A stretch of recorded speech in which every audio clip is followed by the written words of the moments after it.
Pero a mí, como argentina, yo pienso en mi país y pienso, mira, en el ama de casa cuando va al súper y vuelve a su casa y dice, mira, llevé 2.000 pesos y no compré nada.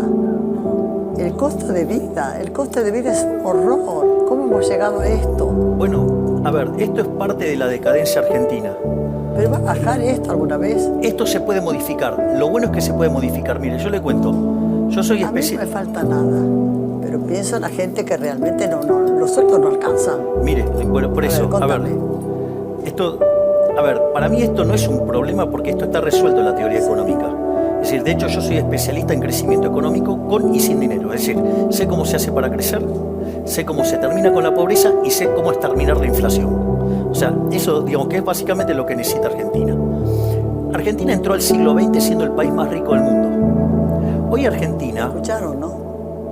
Hoy Argentina, sí, era el faro del mundo. Sí. Es decir, disputaban mano a mano con Estados Unidos.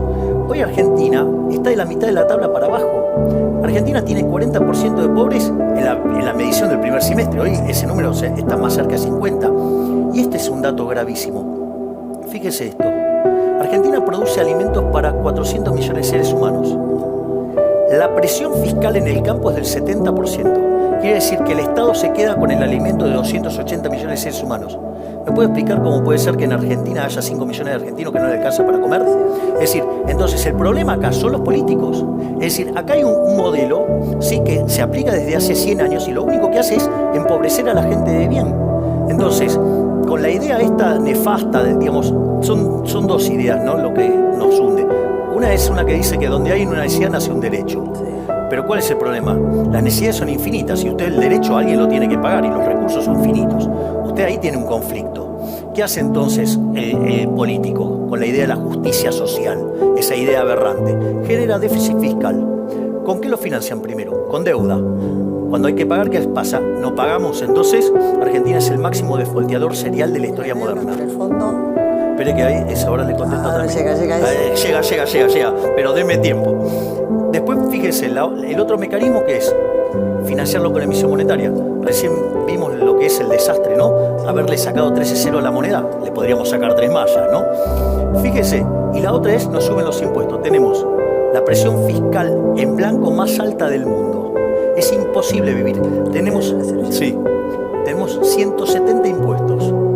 Entonces, eso hace que el país sea invivible. 170 impuestos. Exacto. Qué bárbaro. Entonces, ¿qué pasa? Cuando usted quiere invertir un peso en Argentina, es imposible ganar plata. Si usted no puede ganar plata, ¿cuál es el problema? Que no invierte. Si no invierte, no genera puestos de trabajo. Seguro. Entonces, y tampoco puede pagar buenos sueldos. Fíjese a la aberración que llegamos. Argentina, 1/3 de los trabajadores formales están debajo de la línea de la pobreza. Y eso es todo culpa de los políticos. Entonces, ¿qué es lo que pasa? Hay que hacer las reformas.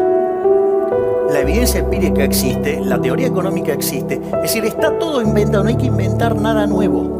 Pero ¿sabe cuál es el problema? Que la solución está en manos del problema. ¿Por qué? Porque implicaría que los políticos resignen sus privilegios de casta y no quieren hacerlo. Es decir, y cuando digo la casta es no solo los políticos ladrones, sino también los empresarios prebendarios, los sindicalistas que entregan a sus trabajadores, los medios, sí, que son cómplices de toda esta estafa, y también los profesores. Y mire, cuando aparecen los micrófonos ensobrados, esos periodistas que agarran y verten sus opiniones en función de favorecer o no a tal cual político, eso no es periodismo, eso es propaganda. Es decir, es una falta de respeto al periodismo en serio, que cuando aparecen esos periodistas ensobrados que lo único que se dedican es hablar bien del que le llena el sobre y hablan mal del que le dicen. Y después están los profesionales cómplices. Es decir, por ejemplo, lo que yo llamo los econochantas. Es decir, esos economistas que van y defienden al Estado. O sea, defender al Estado. A ver, para que tengamos una idea, el Estado es... Disculpame, vos si llegas a ser presidente, ¿vas a solucionar todo esto? ¿Vas Mire, a poder solucionarlo? Yo voy a tratar de hacer... Perdón que te interrumpí, pero me interesa tu opinión. A ver.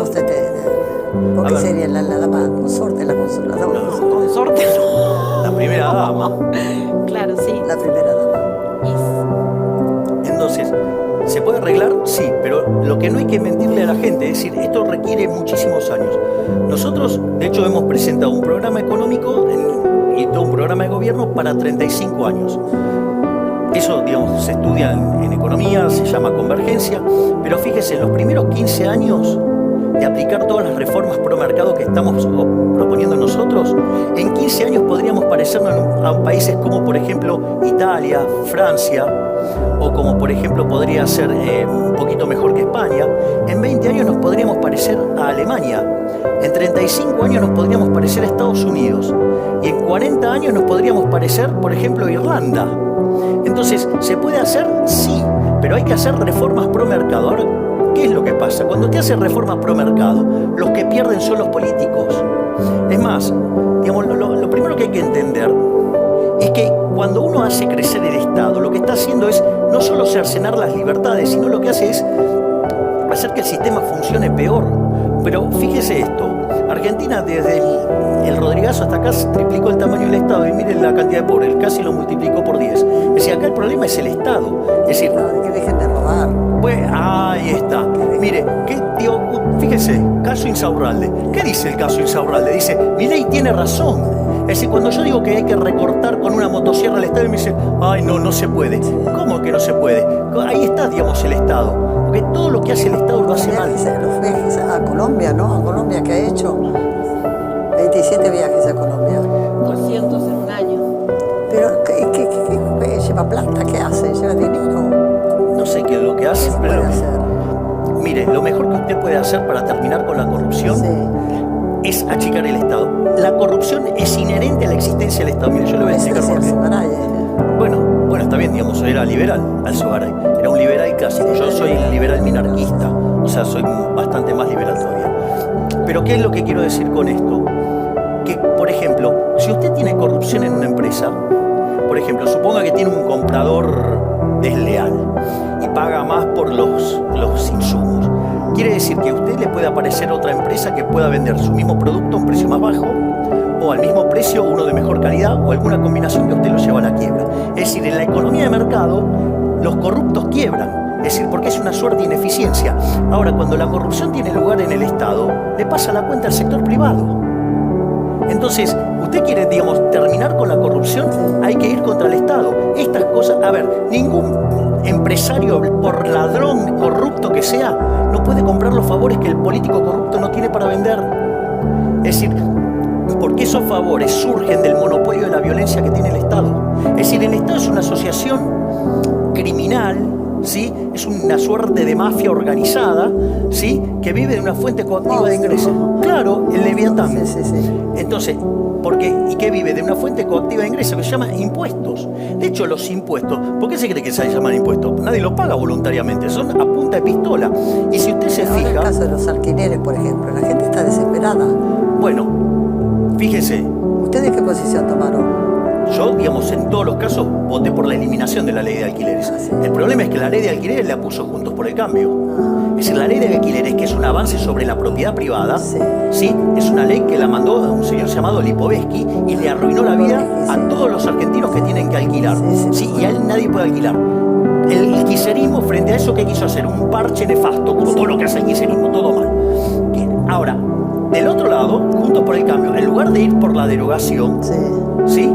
No, tiene su propio proyecto que es regular bien. No existe regular bien. No hay ninguna acción que pueda hacer el Estado que... Es decir, nunca puede ser algo que le esté cercenando la libertad, puede ser bueno. Todo lo que haga el Estado lo hace mal.